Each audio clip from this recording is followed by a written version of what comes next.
Good afternoon, everybody. We'll call this afternoon's meeting of the Diversion Authority Land Management Committee to order. Some really feedback here. For July 23rd, 2025. Don, would you do the roll call, please? Mr. Stamnus. Here. Ms. Derrick. Here. Mr. Campbell. Here. Mr. Borboom. Here. Ms. White. Yes. Mr. Gust. Yes. Ms. Mongeau. Here. Ms. Turnberg. Mr. Zimmerman. Here. Quorum is present. Thank you. Before we move on to the approval of minutes, I'd like to take this time to introduce Justin Fisher, our new Director of Lands, to our committee. And this is your first time here. It is. Thank you very much. Appreciate the opportunity to come. Welcome. Yeah. All right, with that, we'll move on then with the approval of the minutes from May 21st.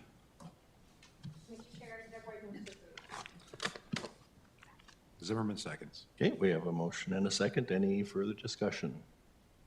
Further discussions? Seeing none, all in favor signify by saying aye. Aye. Opposed, the same. Motion carried. Item number 3, approval of the agenda. Any additions? Mr. Chair, I'll offer a motion to approve the agenda as presented. Wait seconds. Okay, we have a motion and a second. Any further discussion? Any further discussion? Seeing none, all in favor signify by saying aye. Aye. Aye. Opposed, the same sign. Motion carried. Item number 4, then we will move into OINs 2366Y, 2367Y, and 8852Y, sale of excess lands. Eric, good afternoon. Good afternoon, committee members. Good afternoon, committee members. Now you can hear me. All right, first item on the packet, we've got several pieces of excess land here. The first piece is 3 separate parcels. I'll scroll down to the map just to orient maps, I should say.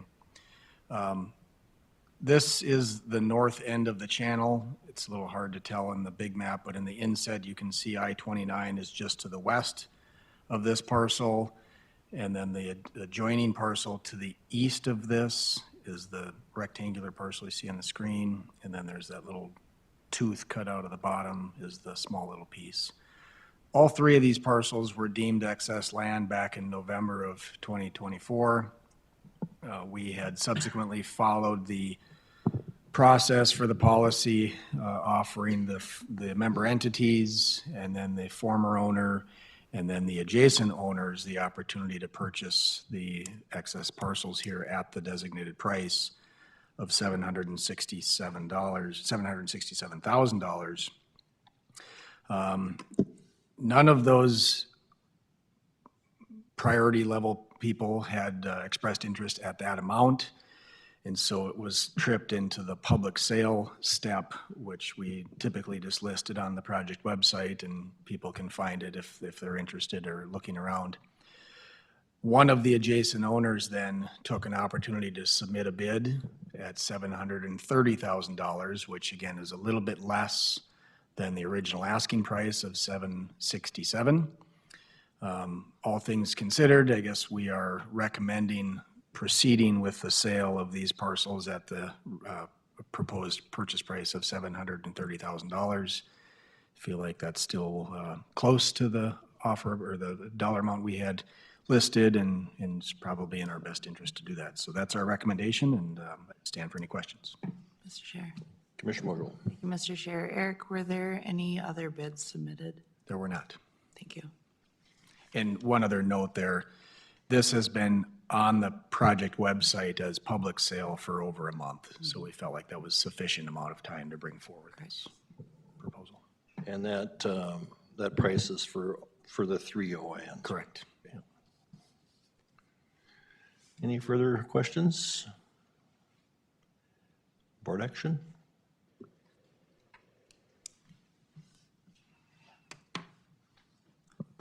Zimmerman moves to approve. Wait seconds. Okay, we have a motion and a second. Any further discussion? Roll call vote, please. Mr. Stamnus. Yes. Ms. Derrick. Yes. Mr. Campbell. Yes. Mr. Borboom. Yes. Ms. White. Yes. Mr. Gust. Ms. Mongeau. Yes. And Mr. Zimmerman. Yes. That is everyone. right, motion carried. All right. Item number 5, ON 7004, sale of excess property, excess lands. Eric. Yes, so this is a approximately 8-acre piece of land that's in the upstream mitigation area, Zone 1. This is the former rural residential property. The structures have been removed, and we have obtained the flowage easement on this property. Here's a map. You can see this County Road 17 comes south of Horace. This property has a long driveway leading out to Highway 17, and then the home site or former home site is back to the east of that. This is a recommendation to declare this property as excess land. As you might recall, we go through a memo process where we outline some facts and figures about the property. It's approximately 8 acres. Again, there was a home there that we had purchased years ago. Typically, we've been proposing a sale price for these former residential properties or lots at $5,000 per acre. And so our proposed sale price on this one is $40,000. If this is approved, we would make sure that we retain the flowage easement, and then we would follow the steps to offer this to the member entities, then the former owner, then the adjacent landowners who you can see listed there on the table. Otherwise, I'd stand for any questions. Any questions of Eric? All right, so this is just to set it up for as excess lands for sale, right? Correct. Okay. Any questions? Derek will make the motion. All right, we have a motion. Is there a second? Okay, we have a second. Any further discussion? Any further discussion? Roll call vote, please. Mr. Stamnes? Yes. Ms. Derrick? Yes. Mr. Campbell? Yes. Mr. Borboom? Yes. Ms. White? Yes. Mr. Gust? Yes. Ms. Monjo? Yes. And Mr. Zimmerman? Yes. That is everyone. All right, motion carried. Item number 7, OAN 1834, sale of excess lands. Eric. Yes, the next one here, very similar, not a rural residential property, but a small parcel, approximately 3 acres. You can see here in the map, this is right adjoining or abutting Highway 81, just south of the Red River Control Structure, south of Southern Embankment Reach 3, which is just off the screen here to the north. This property did have a large pole barn. That property was acquired and has been demoed, and the site is restored back so that it's level ground. Again, this is approximately 3 acres in Zone 1 flowage easement, so we will retain the flowage easement. We are also recommending that sale price be based on that $5,000 per acre, leaving a proposed sale price of $15,000. And again, similarly, we would go to the member entities and then the former owner, as well as then the adjacent owners you see listed on the screen. So we're looking for a recommendation to approve this as excess land. All right, Samus makes that motion. all right, we have a motion. Is there a second? I'll second. We have a second by Nathan. All right. Any further discussion? Roll call vote, please. Mr. Stamnes? Yes. Ms. Derrick? Yes. Campbell? Yes. Mr. Borboom? Yes. Ms. White? Yes. Mr. Gust? Yes. Ms. Monjo? Yes. And Mr. Zimmerman? Yes. That is everyone. Motion carried. All right, next OAN 7249. Eric? I think that we're on 1834, if I Oh, understand right. I'm sorry. Oh, I jumped ahead. 1834, yes. I'm sorry. So OAN 1834 is about a 9.5 acre piece of property. This is in the Minnesota side, right along the Red River. You can see on the map here that there was a former farmstead as well as a little bit of tillable land here. This is right adjacent to the river, and so there's some erosion and other things that are happening along the riverbank. Again, here the structures have been acquired, they've been removed, and we have remediated the site. It's in Zone 1, and so we again will be retaining a flowage easement. For this property, because it's a combination of both residential farmyard or residential, sort of former yard site, as well as a little bit of tillable, we are recommending a sale price based on 5,500 per acre, so just a slightly increase. And so that leaves a proposed sale price of $52,000 for this parcel. Again, similar process. We're looking for a recommendation to declare this as excess, and we'll follow the policy. All right. Any questions? Zimmerman moves approval. I'll second Okay, Stanis. we have a motion and a second to approve 1834. Any further discussion? Seeing none, roll call vote, please. Mr. Stanis? Yes. Ms. Derrick? Yes. Mr. Campbell? Yes. Mr. Borboom? Yes. Ms. White? Yes. Mr. Gust? Yes. Ms. Monjo? Yes. And Mr. Zimmerman? Yes. That is everyone. Thank you, motion carried. All right. Now we can move to OAN 7249. Sure. OAN 7249 is the furthest southwest piece of the Horace Rail Corridor. You can see that highlighted in pink on the screen here.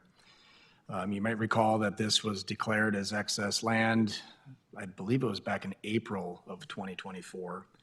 And since that time, we've been working on the platting and subdivision of this property and had intent from all of the adjacent landowners to purchase their portion. Go back to the map to help tell that story. So we had proposed to divvy up this parcel into 12 different chunks. The southern half was going to be sold to the property owner to the south, and then the north half was going to be divided into 11 chunks and sold to those 11 landowners. We had the plat prepared and approved by the city of Horace, and we had the railroad ballast removed, following the process that way to remove all the rock and manage any environmental contamination that was there. Got the clearance from the Department of Environmental Quality, and then we reached back out to these landowners asking them to go ahead and sign the paperwork and move on with the process. One of the landowners has indicated that they're not interested in proceeding, and so we've been trying to figure out another solution. And so we have reached out to all of the north side landowners and asked them if they were interested in buying the full width of the property, because the south landowner has backed away from the deal. The general feedback from the north side landowners is that there is interest, but not at the 50 cents per square foot rate that we had previously approved. And so after some discussions at staff level, our suggestion and recommendation was that two things, kind of a two-stage approach. One is, maybe set this up a little bit better, the landowners have requested a meeting with Justin and myself to kind of talk about their options, and we're certainly willing to meet with them. We've had lots of email and phone calls and other things with these property owners. But our suggestion is that we go back to the landowners with two options. One of them is, this currently in our policy is at the stage where we're selling to the adjacent landowners. And so the first option is we could proceed with selling the north half, break it down into those 11 chunks, and sell it to the north, the adjacent landowners to the north at the proposed price of 50 cents a square foot. If they're all agreeable to that, we would ask them to put a little bit of earnest money down, because we'll have to do a replat, and there's just some time and materials that we'll be spending on that. If they don't like that approach, then we would propose declaring the entirety of the corridor as into the public sale step of the process. And at that point, we could be open to receiving proposals from anybody, perhaps the adjacent landowners. But if we go to that second step, we have suggested that we would not do the platting unless they were willing to commit the $300 platting fee that we've used for other sections of the rail corridor. And so we're trying to balance the interest of this neighborhood with the interests of the other neighborhoods along the rail corridor. Some of them have already paid the 50 cents per square foot, and others are expressing full interest in paying the 50 cents per square foot. And so we felt like it's probably not a great strategy for us to agree to a reduced price for this part of the rail corridor. So that's our recommendation. I guess happy to have some discussion about that. I don't know, Justin, if I missed anything there or not. No, I think you captured everything. It's really just the concern of what this path should look like moving forward. So the Deb, did you want to? I just want to follow up again. So the recommendation would be that if the landowners agree. It's kind of a two-step process is what Yeah. we're proposing. So again, maybe I'll go to the map that Yeah. might just help tell the story. So we'd be proposing to meet with the landowners, the north side landowners. And if they're all comfortable, we would present them two options. One is let's proceed with slicing this parcel down the middle and selling them the north half based on 50 cents per square foot. If they all agree to that, two things. One, we would ask for 10% down earnest money. Secondly, we would declare the south half being into the public sale step of our process. If the landowners don't agree with option one, then our recommendation would be to declare the entire section to move it into the public sale step, basically saying we don't have an adjacent landowner to buy. And at that point, then if it's in the public sale step, we might get bids, we might not get bids. In the meantime, we'll have to just keep maintaining this corridor. Did you have a question? Yeah, thank you, Mr. Chair. I do have a question about, besides the side of the road that is on, or the former railroad, there's really no difference of the land. Like, there's nothing put on one side rather than the other of the railroad. There's nothing that was pitched there. There's nothing that was built up there. All I can think is it's basically a mirror of one side of the other. I'm referencing that, basically the email that was sent back as in, there's one side at one price, but difference the other. They're basically the same piece of property as it would be standing, right? So I would caveat this, but I haven't personally been down to look at this. I've seen a bunch of pictures. I think you're right that the sort of geometry of the corridor is identical from one side to the other. You probably couldn't tell the difference, other than on the north side, you have homes who have probably been maintaining a portion of it for some period of time. I think some of them may have some sheds or gardens that have encroached into this just over time. On the south side, you have tillable farmland that probably farms as close to the berm as you can. And so there's probably while the geometry of the rail corridor is probably identical, there is a different land use on either side of it. Deb? Thank you. I have a couple of questions. My first question, if I recall when we discussed this before, we did talk about that the city of Horace was approached. And so for that south section, can you just give us some background again about, would that be something that they might be interested in? I could see it as a lot of cities, their towns convert these old rail beds to bike trails. Yeah, so fair question. So it's a little bit hard to tell on this map, but if you bear with me, there's pieces of this rail corridor that extend further west that have been sold to private landowners by the railroad. Similarly, immediately to the east that occurred. And then there's another section east of this that we've sold to the adjacent landowners. And then there's a piece further north of that the city of Horace had expressed interest in. I don't know that the city has expressed interest in this section of the rail corridor. They had expressed interest in a different section. I don't want to speak for the city. Maybe they'd be interested in half of this. I suppose if it went to that public sale step, they would certainly have an opportunity to, throw in a bid on it. If not, and again, if you don't mind if I just hit you with a few different questions. Otherwise, this is landlocked, right? Because the person that would have purchased it to the south is not interested. And if the homeowners to the north are not interested and we are sort of locked in on either of the other sides, anyone who's going to purchase it wouldn't have access without going through other property, correct? I think that's fair. And I guess maybe to add on to that, This part of Horace is developing rapidly. There's a plat immediately across the road to the south that was just approved, and we had discussions with that landowner and developer. We anticipate that this property will likely be developed in the next few years.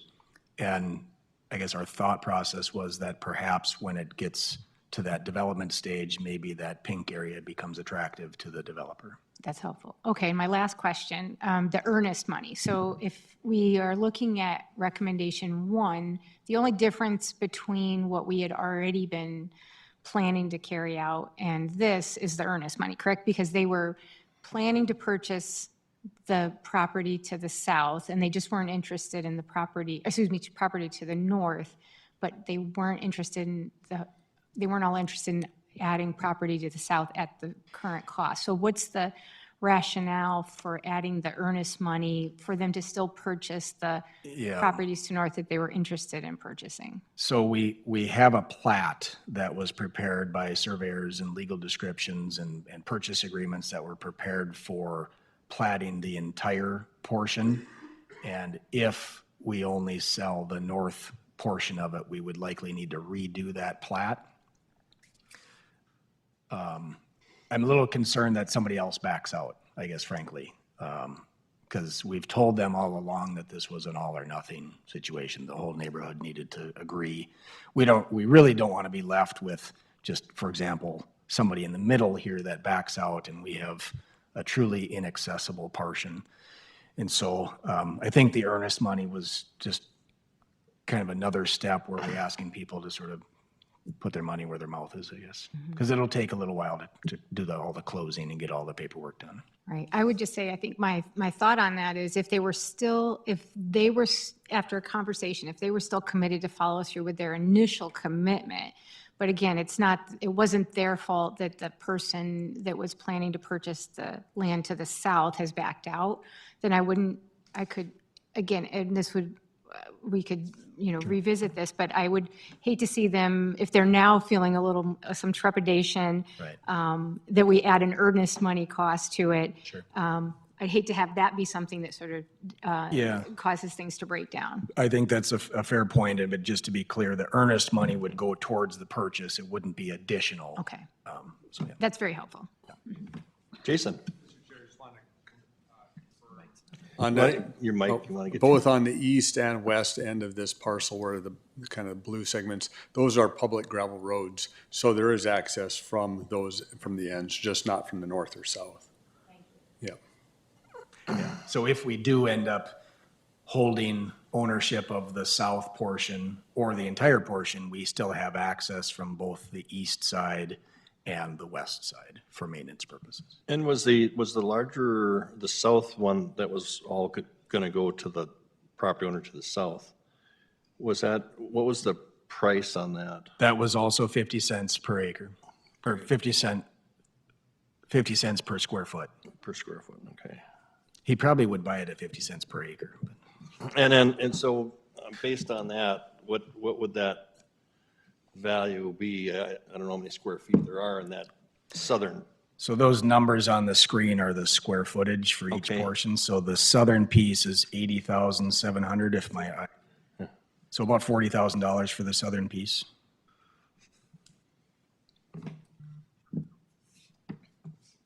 And the northern half, all those landowners have already agreed to purchase those? They had previously, and I'm hoping that there's still interest there.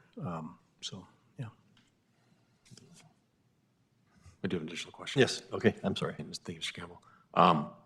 So the reason why the southern, I guess the person to the south did not purchase it, was it price? And since they did not purchase it, they have to sign something, say they will no longer purchase it no matter what price comes up? I guess my concern would be the adjustment happens to that southern portion be sold to the property owners to the north. Like, well, now the southern guy, the guy in the south is like, well, I would have bought it at that cheaper price. The landowner on the south objected in part because of the price. I suspect he's looking for a deal, yeah. Commissioner Modell. Thank you, Mr. Chair. Is that piece tillable in any way? There may be a portion of it that's tillable. Again, I haven't been out there myself. I mean, they removed all the rock material as well as a foot of soil underneath that, and then replaced it with fresh topsoil and seeded it. So, I don't know, can farmers around here handle hills? I'm not sure. I guess maybe the reason for my question is if the adjacent landowner is actively farming that piece, maybe the square footage piece was offsetting as opposed to coming back with a per acre, similar to what we've done with our other pieces, per acre cost. And I think the folks to the north have, different intention for the use of the land in comparison to that landowner. So maybe there's, Sure. that's part of the offset. I'm not sure.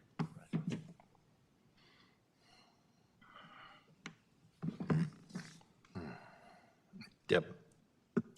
My inclination would be to support the first recommendation, because I also think if we, it doesn't, if we put the south part back up for sale and we keep the price as it is, if we end up lowering the price for the south, then the folks to the north are going to feel like, well, how come I had to pay the higher price? And so at this point, moving ahead with what we've already secured with them, as I said, I have a little trepidation about the earnest money. If you felt like that wasn't necessary, then I would be in support of waiving that, but I think that's part of that conversation.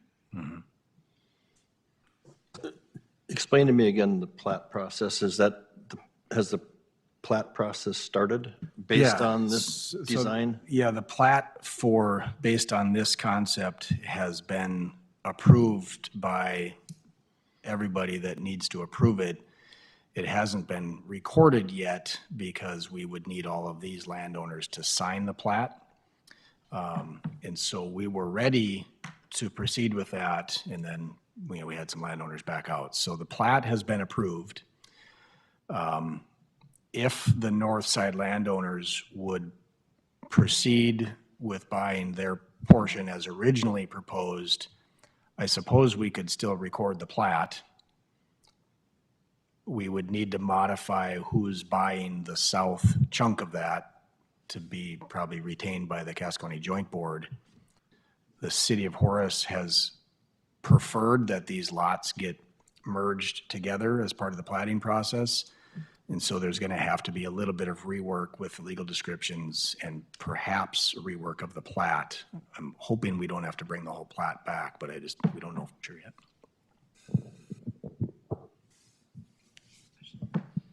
One more question. Yes, Commissioner. Yeah, I had to do some math on this. So is that about 1.8 acres? 80,000. So just for the, the groups, that's about 22,000 per acre. And so given the fact that we just worked through some offers in regards to $5,000 an acre, I think you can understand why the landowner has a little bit of heartburn.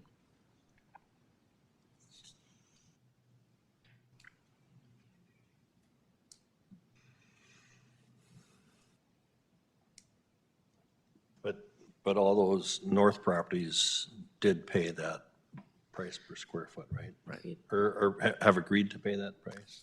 Other landowners that are further east of here have already purchased portions of the rail corridor for 50 cents per square foot.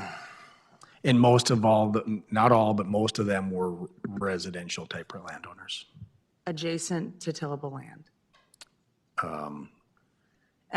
And I There guess that's the reason I'm asking this, is the north, Yeah. the north part obviously are attached to residential land components. So I certainly think that makes sense. But, as you look on the other side of it and it's connected to that parcel, that's why you might have heartburn. There was one section of the other piece of property that was tillable or adjacent to tillable, and that did also sell at the 50 cents per square foot. Yep. Thank you, Mr. Chair. Commissioner Maggio, I really appreciate that input. And as a new person, fairly new on the committee, can you give us just, I don't want to take up too much time, but a little background on how you came up with these particular prices? So why is it that the ones that we were looking at earlier, is it that because they are ones that are still land that could be flooded and this is not? Or what is the rationale for having such disparities in terms of what we were just looking at for those compared to here? So I'd say most of the excess land property that we're dealing with is not railroad land. And so if I'll just talk about that for a minute, a lot of the excess land pieces that we have approved have been sort of odd-shaped farmland. Many of them have been in the upstream area where we have a flowage easement where there's no development potential. It has to remain farmland. And generally, we've actually seen some auction sales of that type of property, ranging in the 7,000 per acre range for a full quarter section. And so given the small, odd shape and flowage easement, that's where our history has demonstrated that the roughly 5,000 per acre for like a former residential property seems to be a appropriate price as a starting point. We have had some other lands that were not in the upstream area that were more regular farmland up on the north end of the channel. And those, I think we've priced probably in the 7,000 to 8,000, maybe even 9,000 per acre. 8,500 was probably the highest. And those were lands that were not encumbered by a flowage easement. Depending on the size and the shape of the parcel, we use our best judgment. We've been buying property on this project for probably a decade, and so have a pretty good familiarity of what the going rate is. And so that's kind of some background of how we've established some of those prices in the recommendations historically. Segue to the rail corridor here. The project purchased this rail corridor for commercial land value prices. That's how the railroad sells its land. And so while we're proposing to sell it at 50 cents a square foot, recognize that we purchased it for a much higher price than that.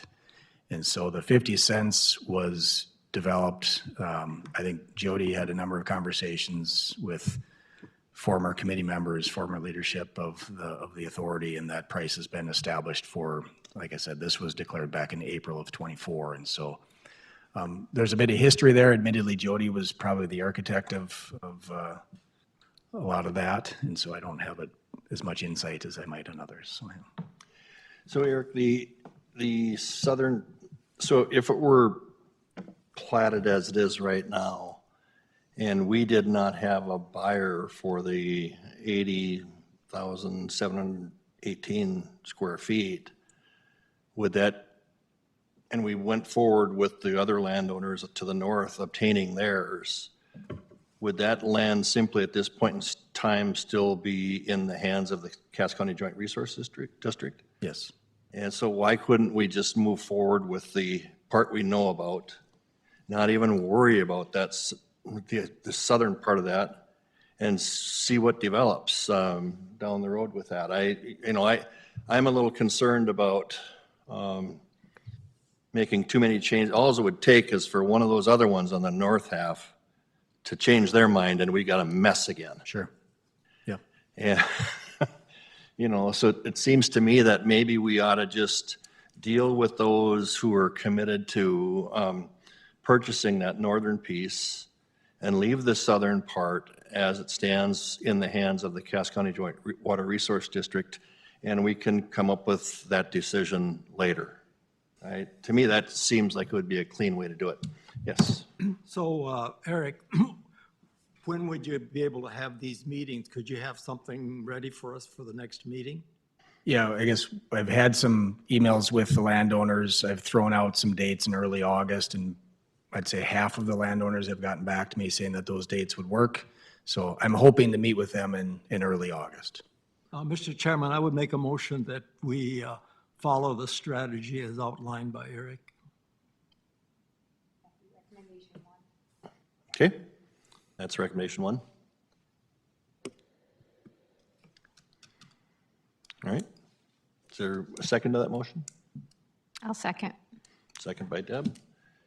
Any further discussion? And so that would be to basically deal with the north half now. Yes. And just so I'm clear here, if those landowners then back out of buying their portion, then we could proceed to moving the entire portion to the public sales step. It's not essential that we get this land done quickly because it's not essential to completing the diversion. Right. Okay. I guess I would like to see that. I understand that, but it would be nice to have a resolution to this. Oh, yeah. Because I don't believe adding time, right, as what I can see, will actually come to a solution sooner. I don't see how we can push things along any faster. Although, if you go directly to option 2, I guess, for the full auction of the property, that would resolve this, that would resolve it. Because I don't know when someone does back out of that rest, if they do, how much time will go by before, all right. And then also the person does want it to the south, well, they'll only want a straight section, you know, they don't want a little keyway going on when they were to buy that property. So now you're stuck with that one piece of property, you know, stuck in there, not able to get to it. Well, maybe we'll know a little more next meeting. All right. I need clarification on what the motion is here again. So can I jump in? quick? Yes. So I think we're still all in agreement that even on the north property, it's an all or nothing. We can't leave any little sections. That's right. So Eric will have to go back and affirm that we have them all. Perfect. Okay, right? Okay, and then what we're saying is we'll hold on to that south half. If the north half is all, then that can go forward. We'll hold on to the south half. But if you come back next month or the next month, depending on how things move, and there's some that are not willing to go through, then that's the point where we're gonna have to say, we're gonna have to pull it all back and go to public auction. Is that what your motion said?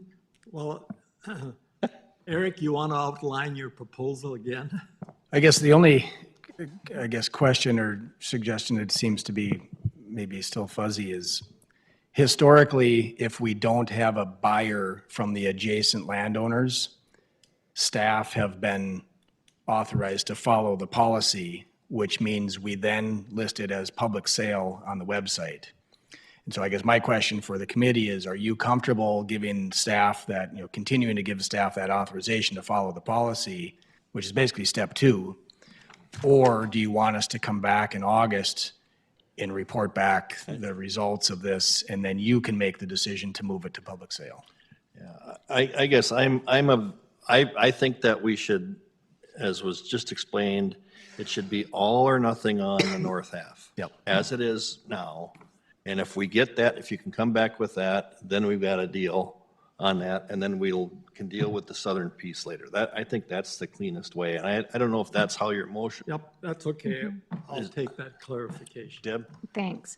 And also, just to clarify, the all or nothing proposal was part of what was explained to the potential purchasers previously, correct? So that, again, I'm just sort of looking at what we initially presented to them. And when we look at recommendation 1, the only difference is the addition of the earnest money. So we're not asking them to do anything new, and we haven't added any caveats that they weren't already familiar with other than the earnest money. And so you're asking if they now back out. Well, I would hope that they would still follow through with what they'd already committed to, because we haven't changed anything other than that, the one. That sale would go through for each property owner, provided they all stay with their original intent. Right, in which If case. one of them bows out, it all stops. In which case, if 1A is fulfilled, I don't see why you would need to bring it back to us to B. Okay. And that's what you were asking us. I think what I was asking then is step 2 down here on the next page is, if they back out, are you comfortable with staff then declaring moving the entire section into the public sales? I think going back to what was said, I think if they back out, you just come back to us. Okay. And I think that's just how we should deal with it. Okay, that's fair. I'm just trying to keep this clean and simple here. Yep. So we're understood here with the motion in the second? All right, any further discussion? Roll call vote, please. Mr. Stamnis, Yes. Ms. Derrick, Yes. Mr. Campbell, Yes. Mr. Borboom, Yes. Ms. White, Yes, Mr. Gust, Yes. Ms. Monjo, Yes. and Mr. Zimmerman. Yes. That's everyone. All right, motion carried. I did want to point out too, today we were missing Commissioners Flacco and Brightling. They were involved with budget meetings and couldn't be here today, so I just wanted to make sure that people were aware of why they were absent today, so. All right, any other business? I might mention just one other thing for the committee's awareness. Nothing official to report or in front of you yet, but we did have our first auction yesterday. There were 6 parcels that were on that auction. 4 of them went for well more than our reserve price. One of them was just slightly under the reserve price, and then the 6th parcel was the elevator in Horace, and so Justin and Jason and I have some deliberating to do about the Horace elevator still. So we look forward to reporting more to you at the next meeting. All right, anything else? Justin, anything else? No, I think Eric did a great job as I get up to speed. It's nice hearing the history on some of this. All right, so with that, right now, we don't have a date set. I'm assuming that working with Justin and Eric, a date will be determined when necessary for the next meeting. All right, with that, we will stand adjourned.